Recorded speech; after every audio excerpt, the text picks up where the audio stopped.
Hey everyone, happy Monday. Let me get this going. I'm so excited to talk to you today about how to get in front of clients ready to pay. This was inspired by a conversation I had with one of my own clients this morning, so shout out to her for reminding me to talk about this important topic. So, let's get into it. One of the most common desires I hear from people with service-based businesses is that they want to know how to get in front of the right audience.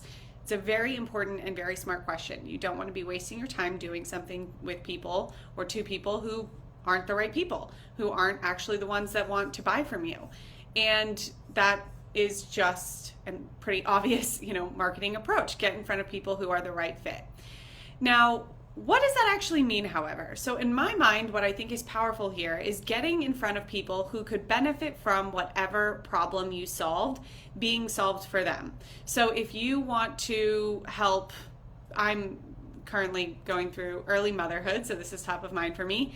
If you want to help moms learn to breastfeed or to get in shape postpartum or to learn about how to start feeding their babies when their babies become, ready to eat solid foods, you're not going to want to be in front of grandparents. You're also not going to want to be in front of men if you're doing something about breastfeeding.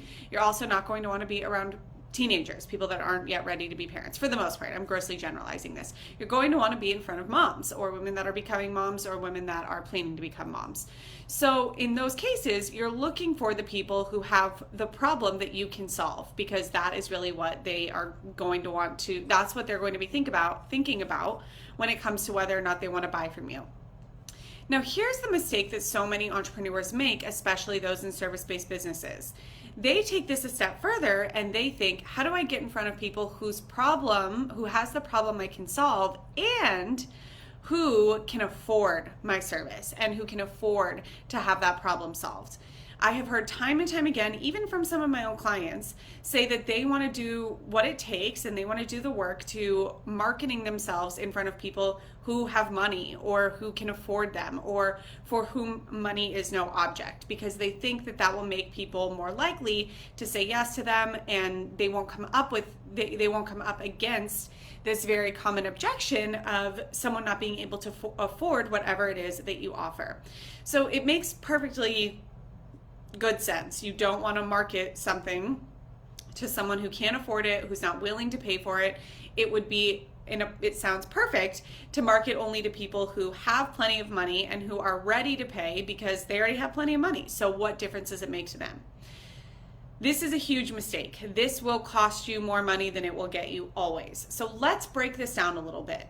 If we put all our efforts into selling to people who we presume have money, and specifically, I hear people say, I want to get in front of people who have a high income or who I know can afford it. They like people that have certain job demographics or have certain, like job titles or income brackets or kind of whatever way they're classifying how much money people have. And what you're assuming here is that the amount of income someone gets will inform how likely they are to buy from you. What this completely overlooks and where it will shoot you in the foot is, well, it overlooks a lot of things, but the most important thing that it overlooks is that most people, especially most financially savvy people who usually have a lot of money, don't buy things based on whether or not they can afford it. They buy things based on whether or not they need it, okay? So for most of you watching, let's say something costs $50. You can afford that. Let me think of an example here. So I'm in New York City. It's a very cold day right now. Maybe I could buy a beach towel for $50. I wouldn't do that because I'm in New York City. It's 23 degrees outside. I'm not near a beach. I have no plans to go to a beach anytime soon, and I have beach towels already. I don't need a new beach towel. So if a Facebook ad popped up, or I was talking to someone and they said, hey, I'm selling beach towels. Do you need a new beach towel? It's $50. My first thought wouldn't be, do I have $50? my first thought would be, do I need a beach towel? So it's not ever about how much money you have and how much money the person on the phone with you has. It's always going to be about how much they believe that they need the problem that you can solve to be solved. And it's also going to be based on whether or not they believe that you can help them solve it, and or that they can trust themselves to solve it, if that makes sense. And we can get a little more into that. But the important thing here to remember is that it's never based on what people have the money in their bank account to pay. It's always going to be based on what they need, and if they see this as something that they need or something that can help them, etc., or not. And so that's the most important thing it overlooks. Something else I want to touch on, that this whole theme of like, I want to get in front of people who have money, totally fails to consider, which is, even if it were about how much money someone has, you're getting in front of them based on their income has no indication of how much money they have. This is something I see often here in New York. People think, well, if I'm targeting people in New York who work at a certain corporation, who have a certain job level, who are at a certain, place in their career, they must have a certain amount of money. And what you're forgetting is that you have no idea how much their expenses are. So maybe there is someone out there who is a lawyer and they're making $180,000 or $200,000 a year. And then maybe there's someone out there who's the paralegal who's making $50,000 a year. And you might think, well, of course I want to target the lawyer. Of course I want to target the person who's making $200,000 a year. But if that person has a spouse that they support and potentially children and a mortgage and maybe a second mortgage and maybe loans from law school, and then the person who's a paralegal lives by themselves, lives very modestly, doesn't have anyone to support, doesn't have any loans because they didn't go to a graduate school, then the chances are they actually could have more disposable income. Now, again, in this scenario, it doesn't actually matter who has more income, because either way, the only person who's going to buy is the person who actually needs the problem that you can fix to be fixed for them. But it's just a reminder that we can't actually ever predict or project how much money someone has to spend on something based on our own assumptions, and especially based on our own pockets. So to kind of just make a little bit of a map about where I'm going here, because I know that I'm saying a lot, the most important thing to recognize is that getting in front of your ideal client and wanting that person to have their card ready on the phone before you even say hello and ready to buy from you has nothing to do with how much money he or she has. And if you're spending your time and your marketing efforts and your planning and your campaigns trying to get in front of as many people as possible that have a certain income bracket or that have a certain financial status or whatever sort of metric you're assuming is going to dictate how capable they are of buying, you are going to waste more money, because no one's going to buy from you just because you think they can. That's not very enticing. And anyone who has worked hard for their money knows that they only want to spend it when it feels worth it to them. So that's the most important thing to remember, and why I really encourage you not to ask yourself, how do I get in front of people with money? Instead, well, let me pause there. That is the biggest danger here, is you're looking at what you assume they can afford, not how you can solve their problem. The other dangers that come with this are, like I just said, you're assuming that you know their spending capabilities just because you know their income, or you know their tax bracket, or you know their zip code, or you know their job title, whatever kind of way you want to target them.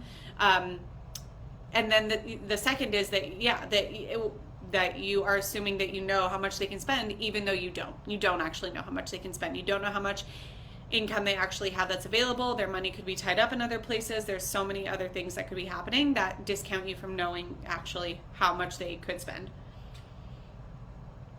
And then the other mistake here is that you are forgetting what your job is, and you are kind of doing a disservice to yourself in that you are putting the responsibility, assuming the responsibility of someone understanding how you can solve their problem on them. You aren't actually showing them how, or explaining how, or showing them why. So this is where you'll be able to see a difference in this. If you're frustrated because you're getting on calls with people over and over and they're interested, but then they say, I can't afford it, or that's out of my price range, or I don't have enough money to do that, or I don't make enough money. It's very easy to buy into this lie that you need to be searching for people that have enough money, that you need to be searching people who have higher incomes, who have more disposable income, or whatever the case may be. But instead, what you need to focus on is showing people why they need this problem solved and what it would look like if that problem was solved in their life. I can tell you, as someone who has premium pricing for a lot of her programs, I have seen people come up with this money in ways that I wouldn't have even been able to imagine when I priced my programs this way. And it's not because they had tens of thousands of dollars sitting around or in a bank account even at the time. It's because they saw the value and they saw how this problem could be solved, and that became worth it for them, and they figured it out. I can also tell you, as someone who has been in those situations, I can't really think of any investment I made early on in my business that I just had enough money for. Now it's different, but it wasn't for a long time. It was money that I did not physically see in my bank account, but that I knew I could figure out based on how confident I was in what things would be like if I had this problem solved. And there's a whole just variety of ways someone can do that. Someone can take out a loan, someone can borrow money from a family member, someone can get a second job, someone can side hustle, someone can make more sales in whatever business they're currently in if they have a business, someone can use their bonus, someone can use money from savings, someone can use money from someone else, someone can use a credit card. Like, there's a million ways that someone can come up with it, and it's really not your job to tell someone how to do that. It's your job for that to help them see how valuable it is that you do what you do and empower them to decide how they want to fund it on their own. That's not really your job. That's not really up to you. Now, you can't help them. You can talk through that with them if you want. That's I think every person's going to be different in that way. I usually just kind of tell my own story, which I'm very open about. If you followed me, then you probably know I went into credit card debt when I started my business, tens of thousands of dollars of credit card debt, if I'm being honest. Not right away, but over time it built up to that. And it took me till I was really over the six-figure mark to pay that off. And I've since taken out business loans from time to time when I've wanted to really leverage something, and it felt like a smarter business move to do that. I'm really not against that. So I've used credit cards, I've used loans, I've decided to launch new things if I've needed money to pay for things. I really don't see money as a limited resource anymore, because I've shown myself that I can come up with it when I need a problem solved. So all this is to say that I can give you some practical tips on how to attract and get on the phone with people who are more likely to buy from you. But it's not going to be because of the number in their bank account, or their number on their pay stub, or the number in their investment account. It's going to be because you have shown them how valuable what it is that you do is, or the product that you sell and how valuable it is, and they want it. And when someone really wants something, when someone is hungry, when someone is driven, when someone is ambitious, they don't let things get in their way. That's why my clients are so successful, because when they say yes to working with me, it is igniting that part of them that is so driven and is so ambitious, because they kind of need to step into that right away to even move forward, because they either have to find money to pay for it, or they know that it's going to cost them money and they're going to have to hustle to make up for it. So that's what you really want to get to the bottom of. From a practical standpoint, here are some things you can do. When you're marketing, when you're talking about your product, when you're talking about your service, when you're on social media, when you're emailing, when you're connecting, when you're doing whatever your version of marketing is, talk plentifully and clearly about the result that you offer. This should not be abstract. It should not be confusing. It should not be theoretical. This is, I think, a big issue. Is people talk a lot about how much better someone's life will be, how much happier they'll be, how much more joyful they'll be, how much clearer they'll be, how much more confident they'll be. All these things sound nice, but they're super vague. And to the person who's unconfident, to the person who's unclear, to the person who's unhappy, they aren't really able to see what it's like on the other side, and definitely not really able to see why they should care. So, a great exercise for you to do is to take whatever the result that you can provide someone with and write down what it will look like in their day-to-day life. Day-to-day life examples are something people can really anchor into. So in my case, if I were to help someone say, I can help, if my side hustle program, Scale Your Side Hustle, is about to open, but the best side hustle program out there, if I do say so myself. And so I could talk about how we'll help you grow your side hustle. Your side hustle will be bigger. It'll be more built out. It'll be better, right? You'll be more confident on what you're doing. You'll have more clarity around your side hustle. Those things sound nice, but they're probably not going to have someone decide that they want to spend the $5,000 on Scale Your Side Hustle that it is. Rather, if I can really hone into what Scale Your Side Hustle can do for your day-to-day life, should you go through and do it all, it can help you know who to market to, get on calls with that person, connect with that person, and sell to that person. It can help you have your discovery call calendar booked, instead of wondering when people are going to buy. It can help you get up in the morning and realize that you don't have to go to a 9-to-5 job anymore because you know how to get out of it and you know how to work for yourself. It can help you know what it's like to wake up in the morning to money coming into your account because you made money overnight. It can help you get out of a meeting in your 9-to-5 job and check your phone and see that you made sales while you were in that meeting. So getting really specific about what the results of those things look like is really what's going to help you be clear and be attractive to the person who wants those results. So that's one. That's kind of the baseline here. From there, when you're booking calls with people, this is for you service-based entrepreneurs out there. If someone is booking a sales call with you, ask specifically when they book the call, have them answer questions before they get on the phone with you. It only has to be like 3 to 4 questions, but one of them should be, this helps you just know what they are looking for, and it can help you know whether or not you're going to be able to help them. And one of your questions can be, if I'm able to help you with X, are you prepared to financially invest in yourself? And they can say yes or no. And if they say no, you don't have to have that call with them. Don't get on the call with people to waste your time and their time. And I don't just mean that because you shouldn't have the call with them because they're not willing to pay you. It's a free call. It's fair game. They don't have to move forward. They don't owe you anything. But if they're already telling you, like, I want this solved, but I'm not willing to actually do anything to solve it, they're not even going to receive whatever it is that you're going to tell them for free anyway. They're probably going to say, that sounds hard, or they're going to be resistant, or they're going to roll their eyes, or they're not going to even show because they're like not committed to this actually changing yet. So have them commit before you even talk to them. This will very dramatically weed out people who aren't actually serious about wanting things to change. Now, if you're continually getting people saying, no, I'm not ready, I'm just curious, I just want to know more, I just like free stuff, whatever, then you need to have an honest look at your marketing and think, is what I'm selling enticing enough? Do people want this bad enough? Is this a need or is it a maybe? Is this a need or is it a nice to have? And I want to be clear that you don't have to be doing something that saves someone's life for it to be a need, right? Chanel's not a need. Chanel does not save someone's life, yet people go in there and buy it every single day. I live near Chanel on 5th Avenue in New York. I see it every single day. And it isn't because that's a life-saving purchase, but to them, they feel like, I need this bag. I need it more than I want something that's lower cost. I need it more than other types of bags. This is fulfilling the hole that I have, which is a new handbag, whatever reason. And that is true for them. So if people are continually not feeling like they have that momentum or they have that certainty or they're ready to say yes to that, it doesn't mean that what you're doing isn't valuable. It just might mean that you need to be more honest about how you're communicating it and how you're connecting it to people.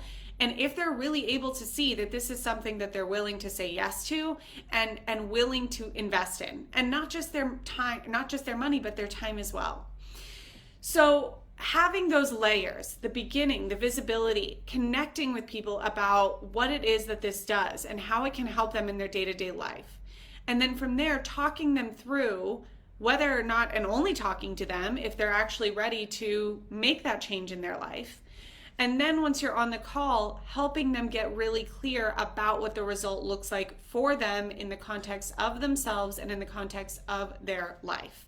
That's what's going to make people say yes. And it will never matter the number in their bank account, the number at their salary, their number at their job. And if you let them talk you into that, then you both are allowing a fear-based excuse to win against the potential transformation that working together could carry. So get really aggressive, not with your client, but with yourself, about conveying with the utmost service how what you do is powerful, what it can result in, and how it can help the person who's on the other side of that phone call. And allow them to feel what it feels like to believe in themselves, such that they believe that that is going to be a powerful enough game changer for them that they will make it work no matter what. All right, you guys, I hope you found this helpful. I hope that it kind of helped you see how powerful it is to be results focused, not income focused or income targeted. And know that with the right results and with the most powerful outcomes you can provide, it is always enough. Okay, I'll talk to you guys soon. Have a great rest of your day.